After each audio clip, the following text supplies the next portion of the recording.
Nabigyan ng pag-asa ang ating mga kababayan na may cleft lip palate na sumailalim sa isang operasyon at magkaroon ng isang perfect smile. Ito ay sa pamagitan ng programang Operation Smile na nagbigay ng libreng operasyon. Narito ang report ni Dina Pagibitan. Hindi man nabigyang pagkakataong maoperahan sa ngayon dahil kulang ang dugo ng 3 buwang anak na may cleft palate ni Aling May, napaluha siya dahil hindi dito nagtatapos ang pag-asa na maipagamot pa ang anak. Dahil maaari muli itong sumailalim sa proseso kung physically fit na para sa gagawing operasyon.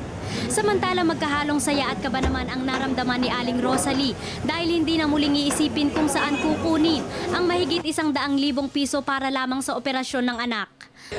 Masaya po at saka excited na hindi ko maintindihan.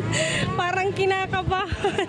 Ilan lamang ito sa mga sitwasyon sa pag-asa ng ilan nating kababayan sa ilalim ng programang Operation Smile, free cleft lip and palate surgery na isinasagawa sa Talon General Hospital sa Poblasyon Tarlac hanggang October 6.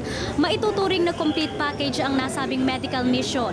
Hindi naman kasi ibig sabihin pagkatapos ng operasyon, tapos na, no? Especially kung sa palate ang ooperahan, there's a period of recuperation na kailangan babantayan rin na para maayos ang kanilang paggaling. Bukod sa direktang pagtulong sa mga kababayan natin, layo ng programa na mahikayat ang pampubliko at pribadong sektor na magbahagi ng tulong sa kapwa. Upang gawing posible ang programa, nagbayanihan ang ating mga laang kawal, Civil Military Affairs Brigade, NOLCOM, Talon General Hospital, Camp Aquino Station Hospital, Philippine Dental Association at marami pang iba.